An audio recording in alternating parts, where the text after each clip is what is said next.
Hello, good morning. Cheers. We have hopefully a good bookish escape episode for all of you today. Thank you for joining us on this Monday. It's our first Monday episode. So who knows what will happen? Halloween is over. We have lots of candy. I hope you're on a sugar pie. And we're so happy you're here. So welcome. I'm Jen Rubens, and we'll go ahead and introduce ourselves. I'm reporting from New York today. So you're reporting from. I love it. And we never know where she's going to be reporting from. So. True. I'm all over the place. I'm Maureen Meekins. I'm in New Jersey. And I'm Jen. And I'm in Brooklyn. And we're so thrilled that you're here. Tell us where you're calling in from, listening from. And we also have our hashtag PRH Morning Buzz.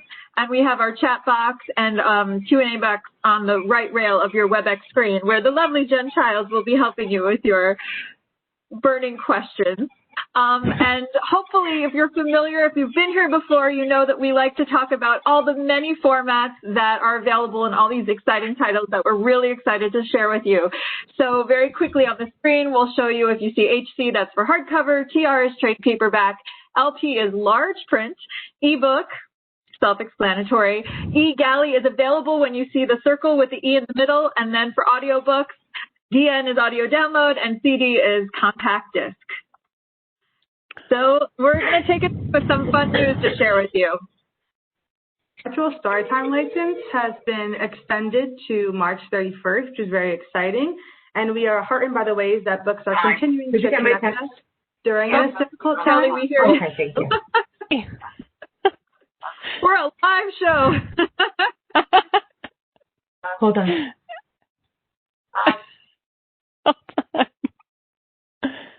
All right. So, okay, keep going. Okay, great. So basically, we just wanted to let you know that we are extending the temporary open license program for online storytime and read aloud videos to March 31st. So if you're looking for more information on this subject, you can just go to our tiny URL at the bottom of the screen. And we love seeing, thank you to everyone who's done this and is sharing stories. It's been wonderful to see.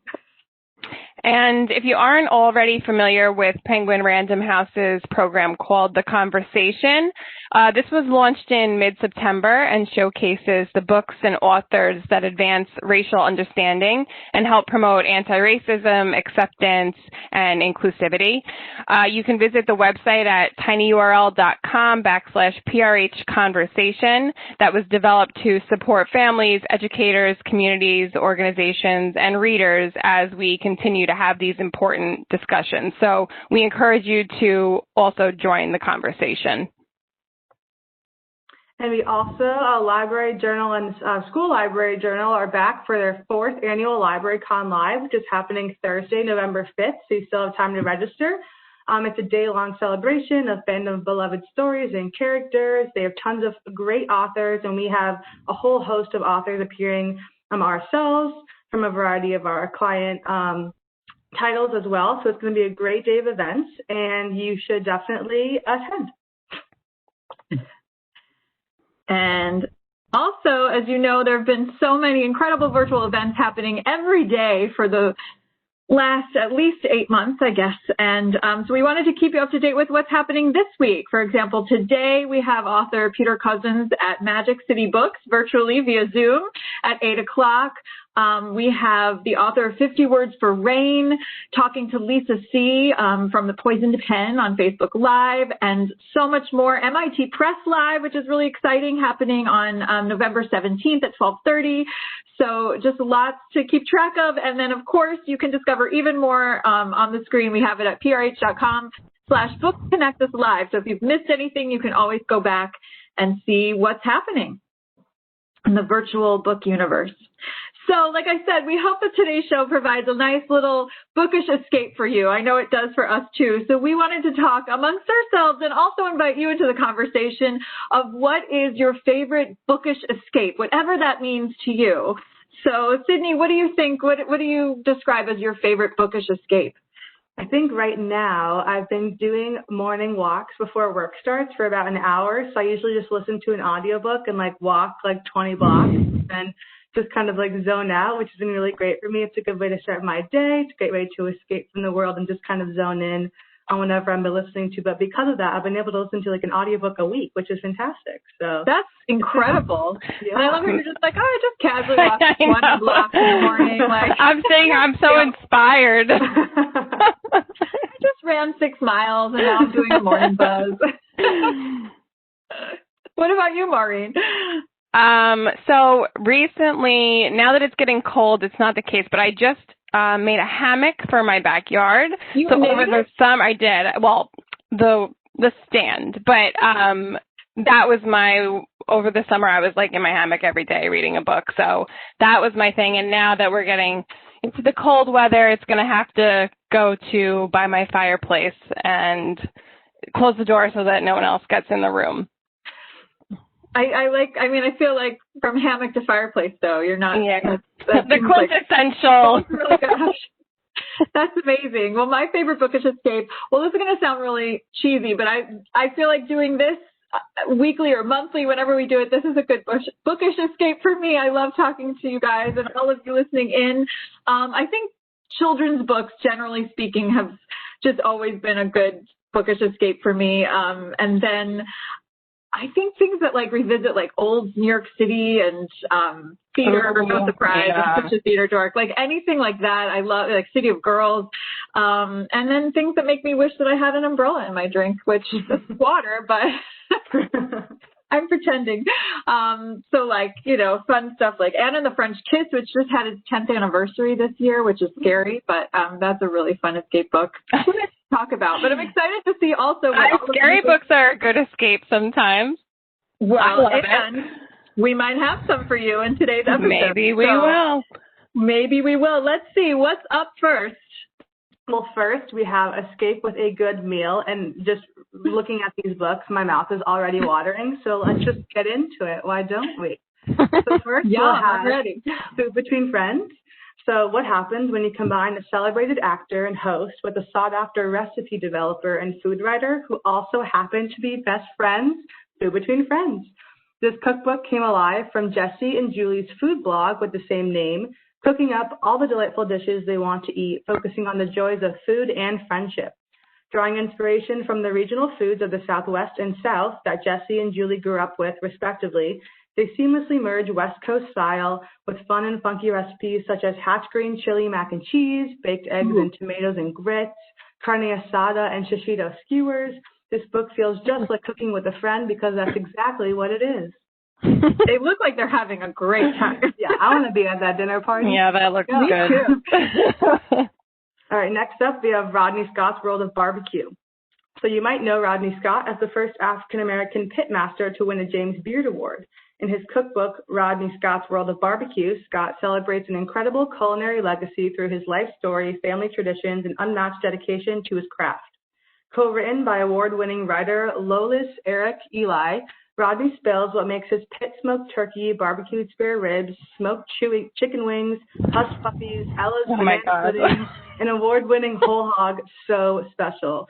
Moreover, his recipes make it possible to achieve these special flavors yourself, whether you're a barbecue pro or a novice. I'm a novice. From the ins and outs of building your own pit to poignant essays on South Carolinian foodways and traditions, the stunningly photographed cookbook is the ultimate barbecue reference. This literally is my ideal. Yeah, that is speaking to me right now. All right, and next we have Zoe Bakes Cakes, and this is calling all dessert lovers. Zoe, that's me. This is what I'm excited about. I have my Halloween candy waiting. Oh yes. Zoe Francois has an Instagram that's famously known as Zoe Bakes Cakes, and she came out with a cookbook that explores her favorite dessert, which are cakes. And there are more than 100 recipes to create flavorful and beautiful layers, loaves, buns, and more. So within this book, she explores the tricks and techniques of different styles of cake baking, using step-by-step photos to break down baking fundamentals like creaming butter and sugar, whipping egg whites, making it easy to follow along. I mean, in the following chapter, she gives simple, straightforward recipes for loaf cakes, layers, fillings, frostings, and more, including treats like apple cake with honey bourbon glaze, lemon curd pound cake, coconut candy bar cake, and chocolate devil's food cake. There's even a tutorial on how to make a wedding cake from scratch, complete constructing of the layers. And for everyone having those mini weddings right now, that's perfect. Oh, wow. And what do I think is piled on top of that? I don't know. I was just thinking, like, I don't know what's going on there, but it looks amazing. It does. I don't even care what it is. I just want it. It will definitely cure your sweet tooth through this entire book. I'm sure just looking at the pictures as well. I know. And now, not so sweet, but equally important, the Good Housekeeping Easy Meal Prep book. So this includes from batch cooking and freeze-ahead meals to ready-to-serve dinners and grab-and-go breakfasts and lunches. The Good Housekeeping Easy Meal Prep's 100-plus simple, delicious recipes and meal ideas make home cooking both faster and easier on a budget. There are even tasty ideas for leftovers, so you can turn one dish into two. You can learn how to transform a single ingredient into many meals. Scale up your recipes for staples like grains, beans, and other legumes, proteins and vegetables for batch cooking, and prepare and store ingredients and dishes for maximum life and flavor. Each recipe has been vetted and approved by the Good Housekeeping Test Kitchen, so you can be sure that you're getting reliable, tasty meals every time. And this book's packed with cooking tips and techniques, and this essential playbook will make meal planning a seamless part of your routine. I need this immediately because this is something that I love doing. Meal prepping is like something that I thrive with because it's just really, yes, it's always been a very aspirational thing for me. So I guess I need this too, just because I've never been a good meal prepper. But I know. I feel like they have really great recipes to turn because I feel like sometimes meal prepping could be like chicken and rice and broccoli, but then like maybe they have like zesty ways to like make that meal better. So I'm very excited for that book. This is the book I need, and the other books are the books I want. Yes. All right, next up we have Chicken Bible from America's Test Kitchen. And I know from personal experience, I like cook chicken, but I feel like I just go through the same like 4 to 5 recipes. I am getting bored with it and then end up having cereal for dinner. So America's Test Kitchen has got us covered in this situation because they have created over 500 recipes that deliver low-key dinners, game day favorites, simple sandwiches, special occasion showstoppers, and beyond. And this book has a wide breadth of themed chapters, including easy dinners, classic braises, breaded and fried, pasta and noodles, savory pies and casseroles, and appliance-specific recipes. So there's even a dedicated chapter of recipes for cooking for 2. And with an introduction detailing how to prep any chicken part from pounding breasts and preparing cutlets to whole bird skills like butterflying or breaking down a chicken, you'll be a poultry pro in no time. There's over 500 recipes that you could eat chicken every night and never tire of it. And yes, that is a challenge. That is a challenge. This sounds kind of interesting. Right? Yeah. Yeah, you're right. I always go through like the same 4 chicken recipes. Totally. Yeah, same. And like, okay, this chicken is cool. tenders, and then like chicken and broccoli, and other this would be a great way to spice things up. Yeah, literally. Lastly, we have Zero Waste Chef. So in her decade of living with as little plastic, food waste, and stuff as possible, Anne-Marie Bonneau, who blogs under the moniker Zero Waste Chef, has learned that zero waste is above all an intention and not hard and fast rule. Because while one person eliminating all their waste is great, if thousands of people do 20% better, it will have a much bigger impact on the planet. The good news is that you'll likely already have all the tools you'll need to begin to create your own change at home, especially in the kitchen. So in Bonneau's debut book, Zero Waste Chef, she gives readers the facts to motivate them to do better, the simple and usually free fixes to ease them into wasting less.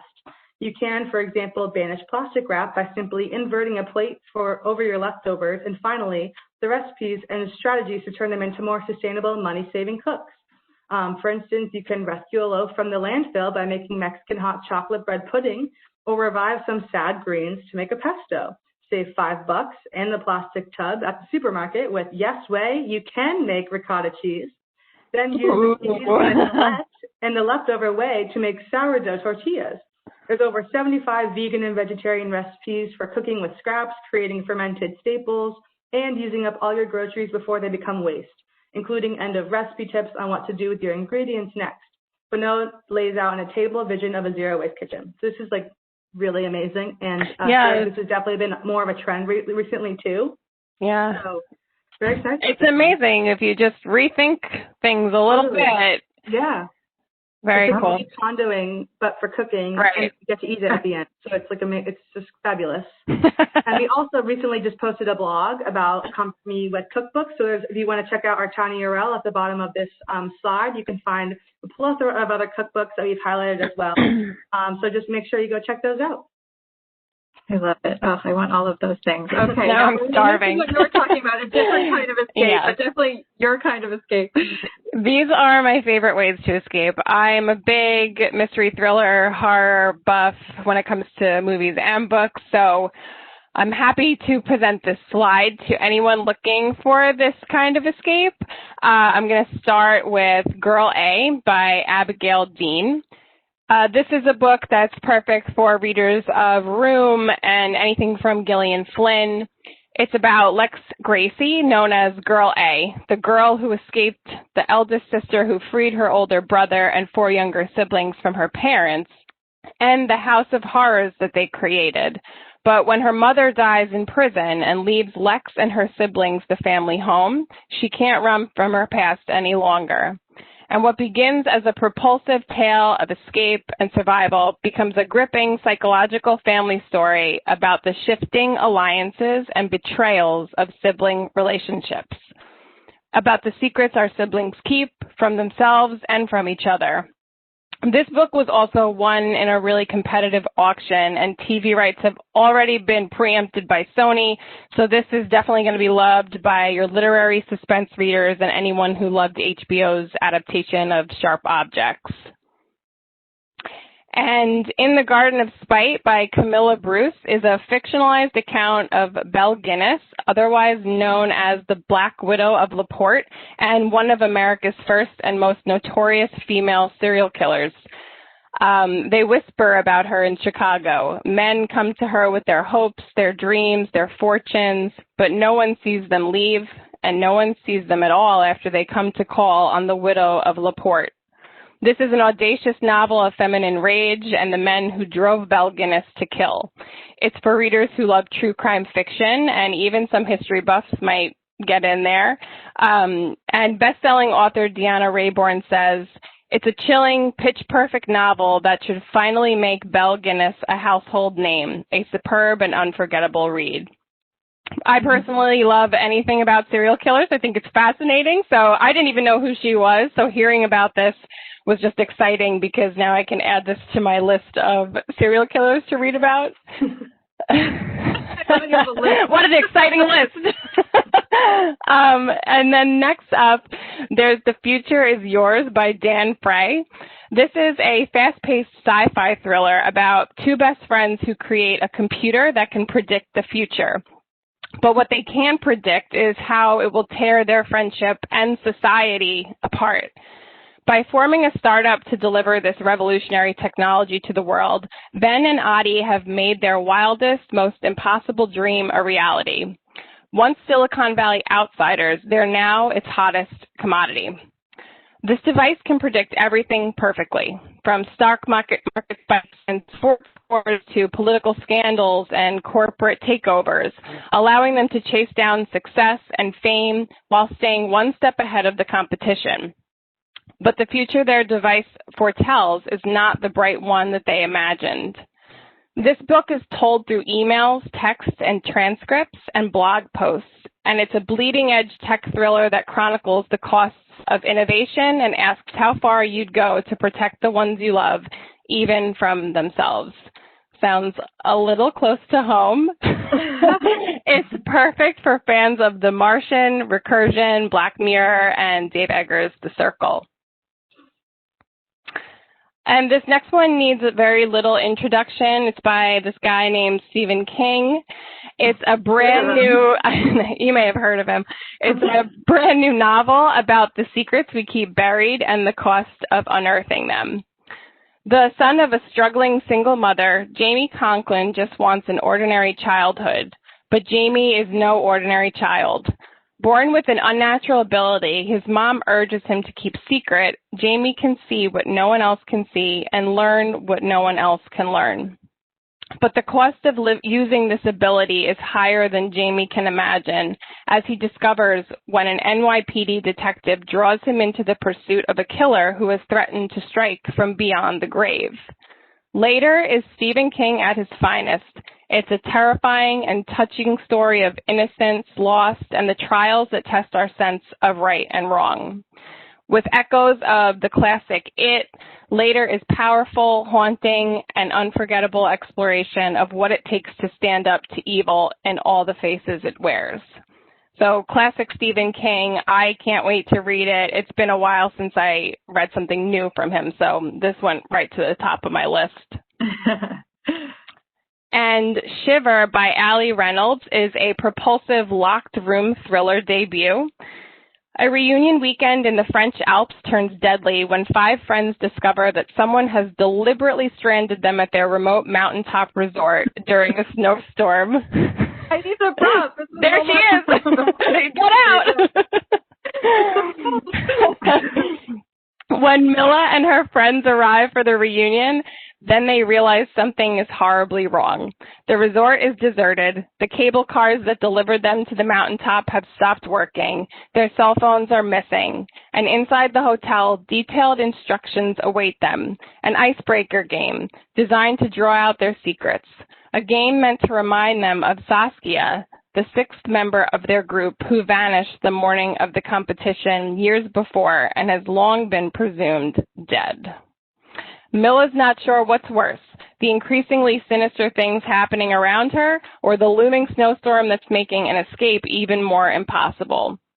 All she knows is that there's no one on the mountain that she can trust, and if Mila's not careful, she could be the next to disappear. This is perfect for fans of Ruth Ware, Shari LaPena, and Riley Sager.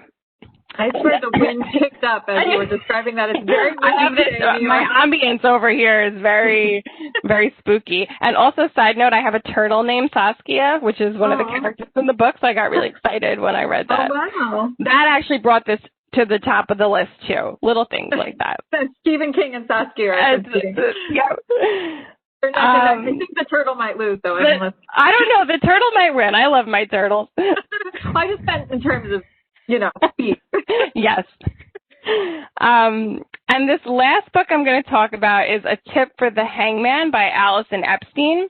It's a really fun historical thriller, and I think the title and the cover just really draw you in. When I first saw this cover, I was like, what is this? I need to learn more about it. It's really cool.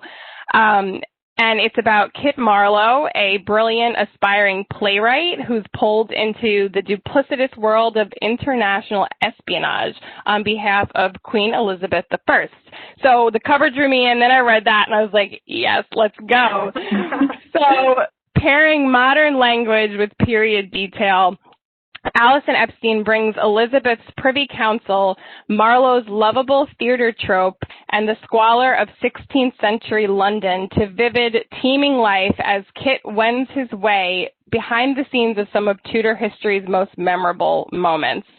At the center of the action is Kit himself, an irrepressible, irreverent force of nature, and it's thrillingly written and full of poetry and danger. I think this is a really unique book, and I'm definitely going to read it, and I feel like it's something you won't forget.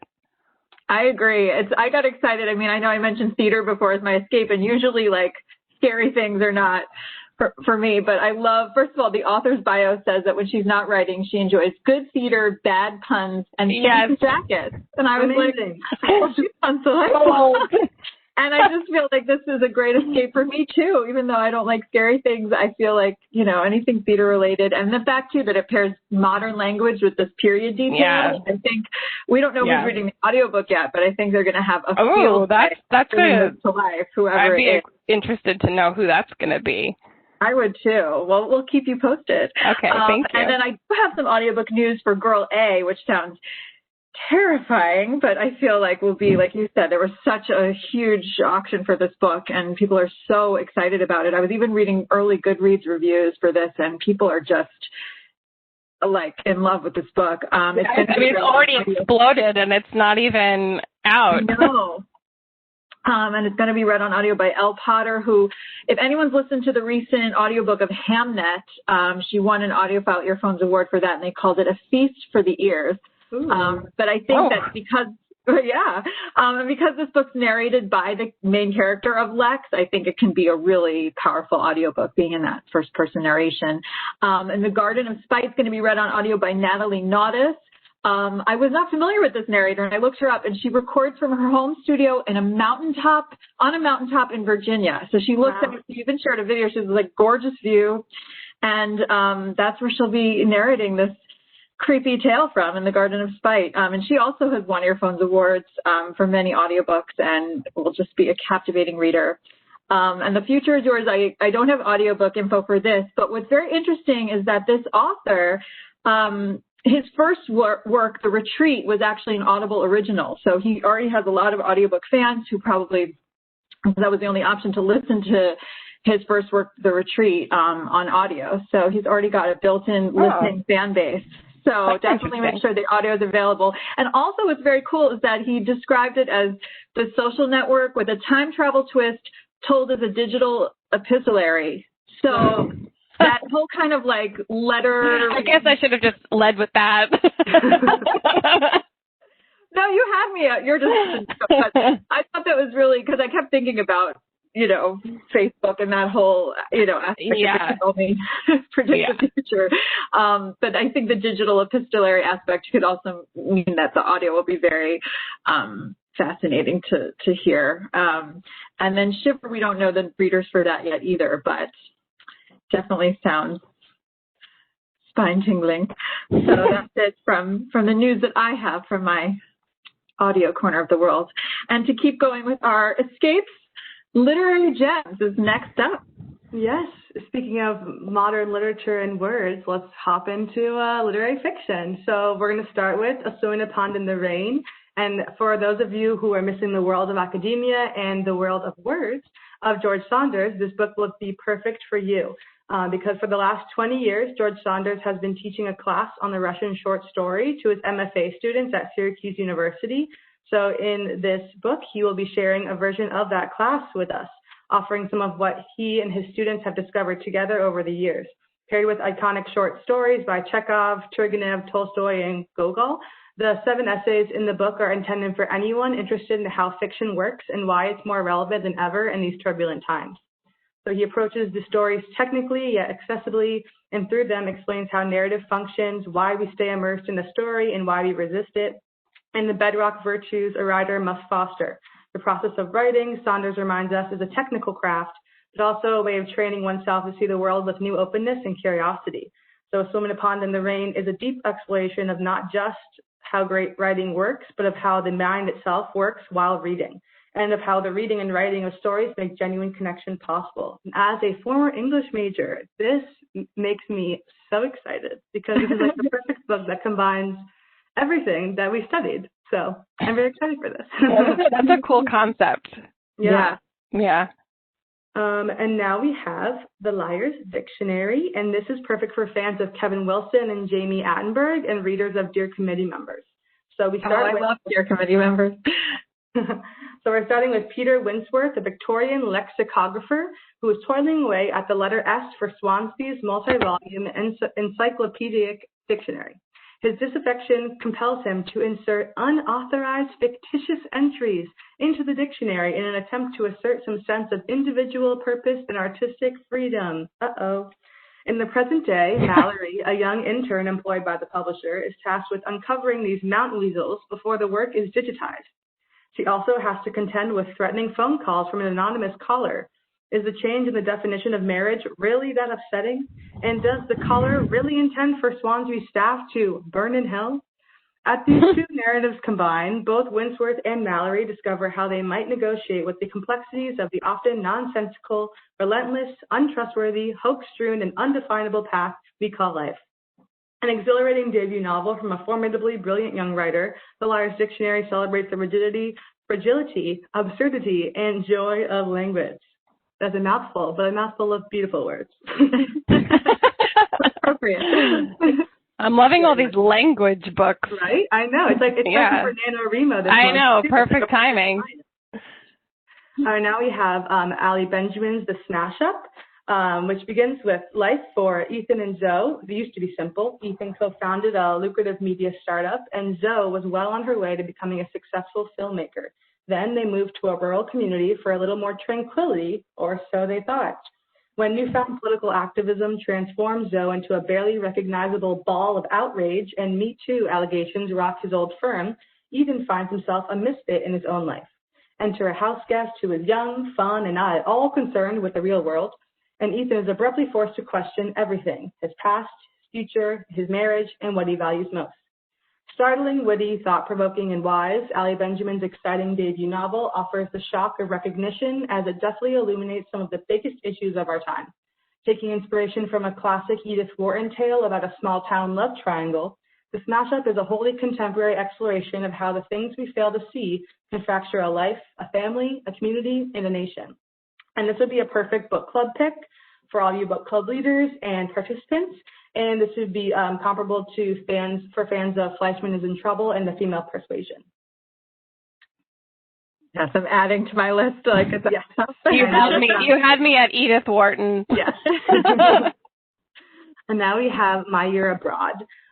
Tiller is an average American college student with a good heart but minimal aspirations. Pong Lu is a larger-than-life, wildly creative Chinese-American entrepreneur who sees something intriguing in Tiller beyond his bored exterior and takes him under his wing. When Pong brings him along on a boisterous trip across Asia, he's catapulted from ordinary young man to talented protege and pulled into a series of ever more extreme and eye-opening experiences that transform his view of the world, of Pong, and of himself. From the award-winning author of Native Speaker and On Such a Full Sea, an exuberant, provocative story about a young American life transformed by an unusual Asian adventure and about the human capacities for pleasure, pain, and connection. Now we have Dangers of Smoking in Bed. And I just love this cover and this title already, so you told me.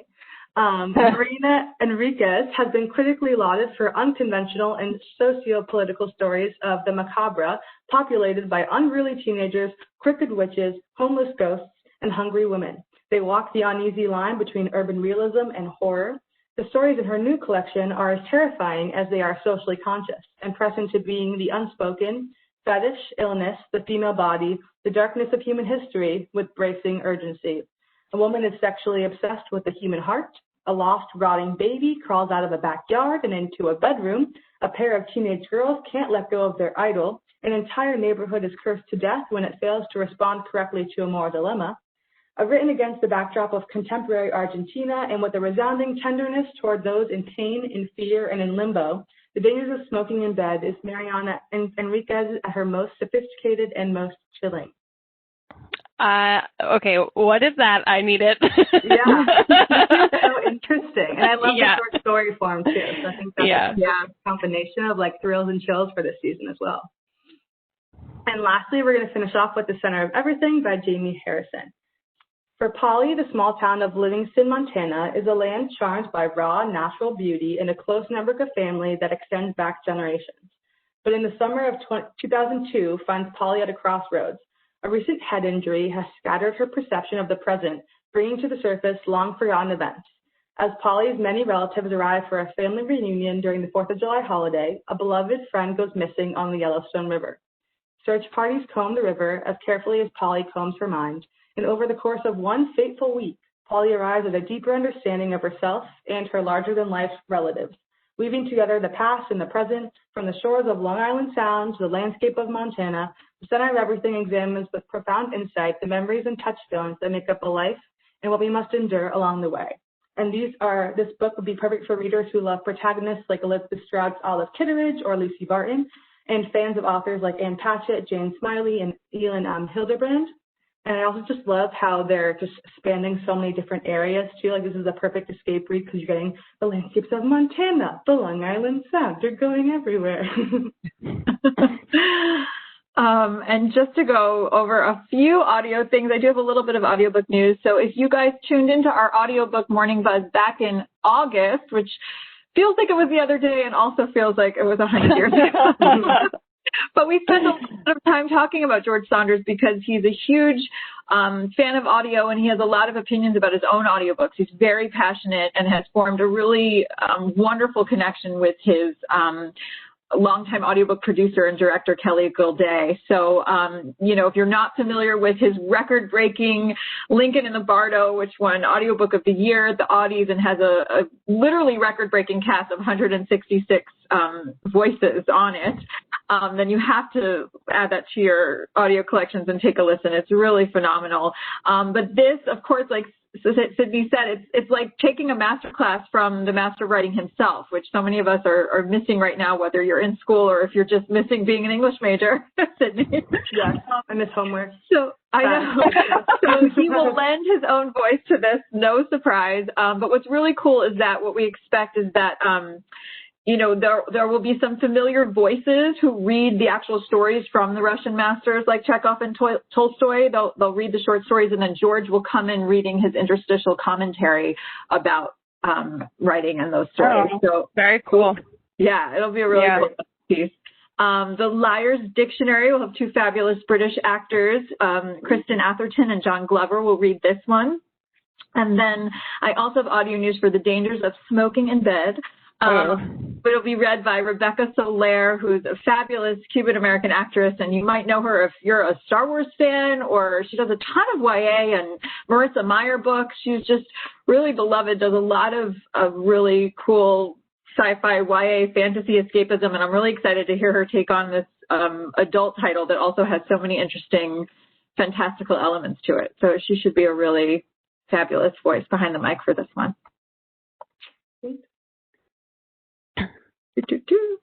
Here we go. All right. So kind of like The Dangers of Smoking in Bed, we have a few short stories and a little bit of poetry that I wanted to share. And I think I've realized lately that short stories have really just been appealing to me. And I don't know if it's because you can read it and put it down and come back to it. Something about it lately has really just struck a chord with me. So I'm really excited to talk about these. And I'll start with God, I Feel Modern Tonight. This is by Catherine Cohen. They say she's a Dorothy Parker for our time, a Starbucks philosopher with no primary care doctor, a larger-than-life best friend who will say all the outrageous things that we think but never say out loud. She's the one-woman stand-up who has electrified downtown New York City in the comedy scene in her white go-go boots, and she's been posting poignant, unfiltered poems on social media since before Instagram was even a thing. She ponders English major dreams, seems to be another theme, true love during the pandemic, and other weighty matters in this book that is full of tragicomic verses that will appeal to millennials and fans of Fleabag and Broad City. So this sounds like just a ton of crazy fun. And I love Broad City and things like this, so I'm probably going to add this to my new short story list. And then next is, not only is this next author incredibly talented and moving, but this is actually the first poetry book published by our imprint Berkeley. So it's a really cool pivot for them. And I think that this book is a hell of a book to do that with. This is called Black Girl Come Home, and it's a literary coming-of-age poetry collection, an ode to the places we call home, and a piercingly intimate deconstruction of daughterhood. At its heart, it's a love letter to the wandering Black girl and a vital companion to any woman on the journey to find truth, belonging, and healing. Author Jasmine Mans is also a spoken word poet who brings us this unforgettable poetry collection about race, feminism, and queer identity. And if you're interested, you can watch Jasmine Mans in her YouTube video that she's known for called Footnotes for Kanye that went viral, I think, back in like 2015. So I highly recommend watching that, getting a feel for her spoken word, and then dipping into this because it all is just really powerful and she is phenomenal. So anyway, next, this is from the beloved and best-selling author Alexander McCall Smith. and it's a charming collection of stories about life and romance. In these 14 delightful tales, McCall Smith imagines the lives and loves behind some of the everyday people featured in pictures from the London Sunday Times photographic archive. A young woman finds unexpected love while perusing Egyptian antiquities. A family is forever fractured when war comes to Penang in colonial Malaysia. Iron jelloid tablets help to reveal a young man's inner strength, and twin sisters discover that romance can blossom anywhere, even at the altar. Throughout Pianos and Flowers, McCall Smith employs his indomitable charm to explore the possibilities of love, friendship, and happiness. So definitely a must for any McCall Smith fans and anybody who's looking to just kind of jump in. And next, I want to talk about That Old Country Music by Kevin Barry. This is a collection of stories of rural Ireland in the classic mode, full of love, melancholy, and magic, and written in some of the most gorgeous prose. With 3 novels and 2 short story collections published, Barry has steadily established his stature as one of the finest writers, not just in Ireland, but in the English language. All of his prodigious gifts of language, character, and setting in these 11 exquisite stories transport the reader to an Ireland both timeless and recognizably modern. Shot through with dark humor and the uncanny power of the primal and unchanging Irish landscape, the stories in That Old Country Music represent some of the finest fiction being written today. This next one is a debut collection of dark, strange, satirical stories from the former Late Show with Stephen Colbert writer and New Yorker contributor, Jen Spira.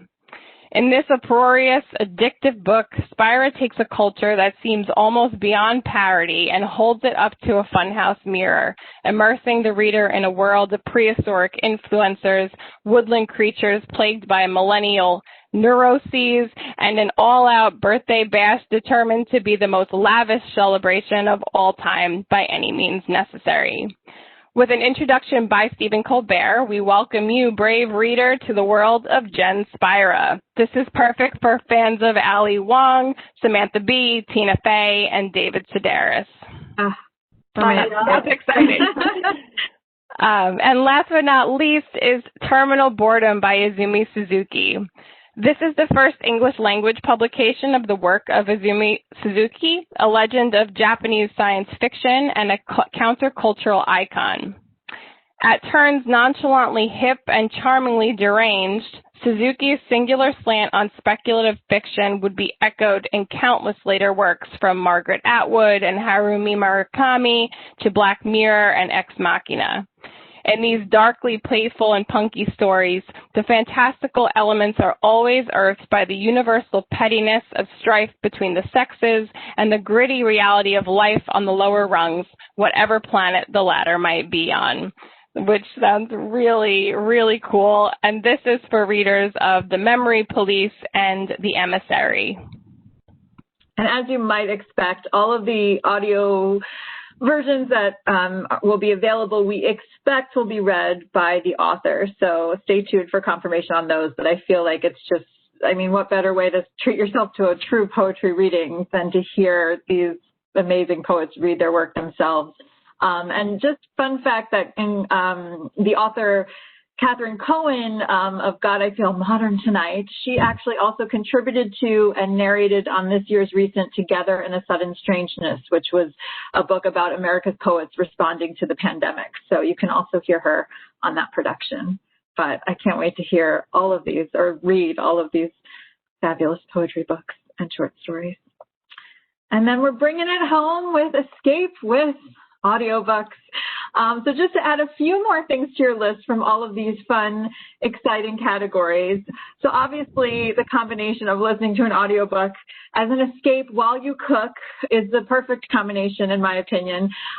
Getting started with Sourdough is an audio original, which is really exciting, from the two tartine bakers, Chad Robertson, who is the inventor of tartine bread, and his head baker, Jennifer Latham. So they teach you the basics of wild yeast bread baking in a mini masterclass that's really accessible. It's not very long.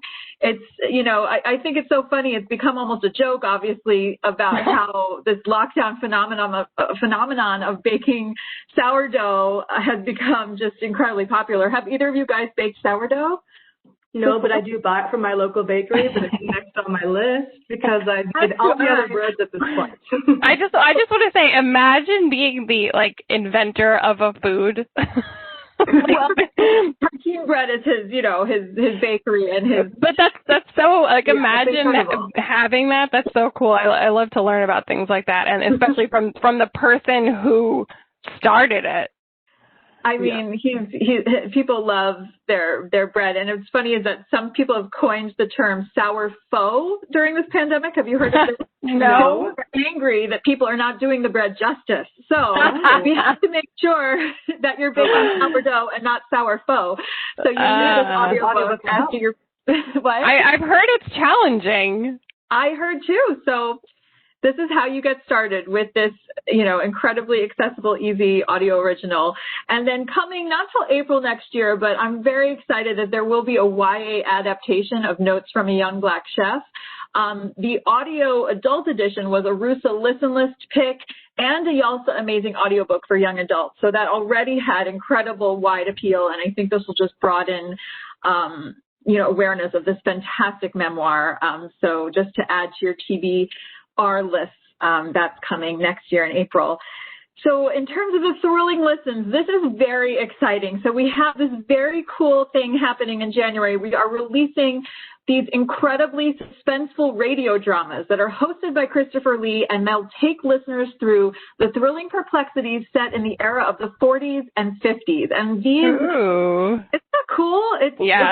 It's a really neat way to rediscover radio dramas and mystery theater. I think this is going to be so wonderful as an escape for many library patrons who love, thrillers and mysteries and are looking for something new but something nostalgic. And this is the perfect combination.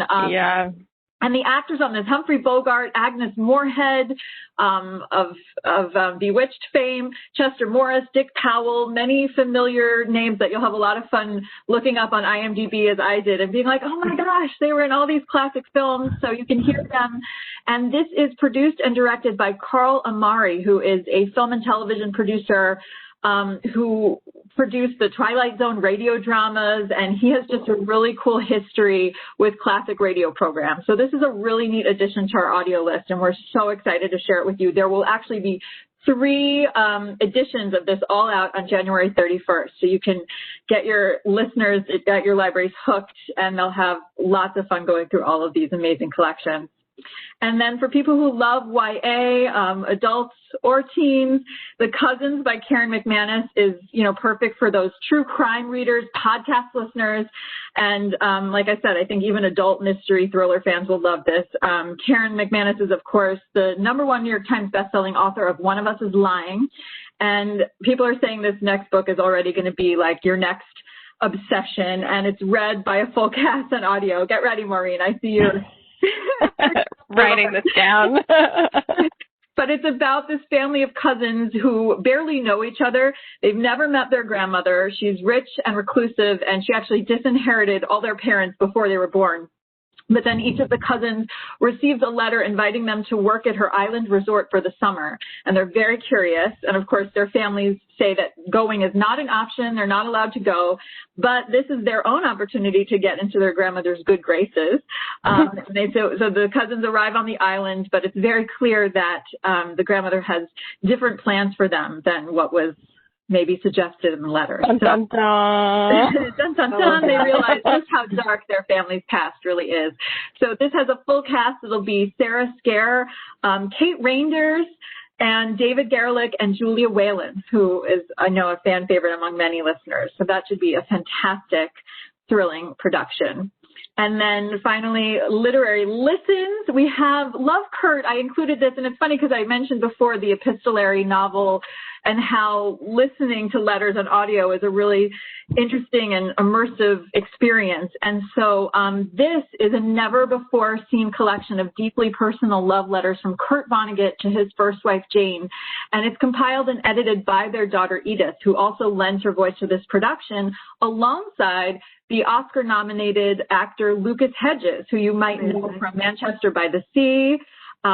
He was nominated for a Golden Globe for Boy Erased, which of course started as a book. Sydney, I know you're thinking of him when he co-starred with Timothée Chalamet. Wasn't he in three Billboards as well?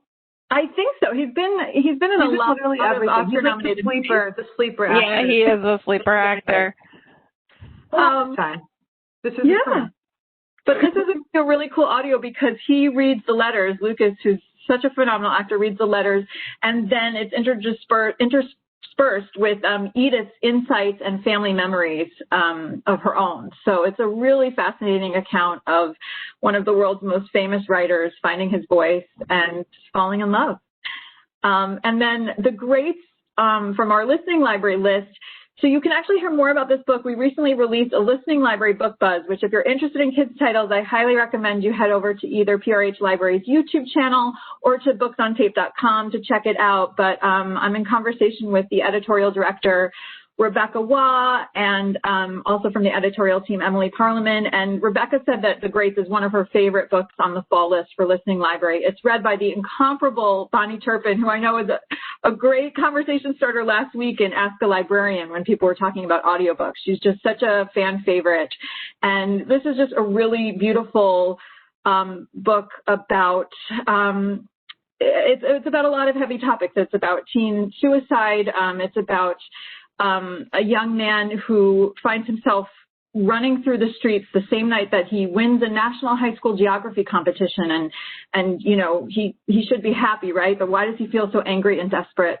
And he heaves his medal through the front window of a liquor store, and he ends up being arrested by police and detained in a jail cell.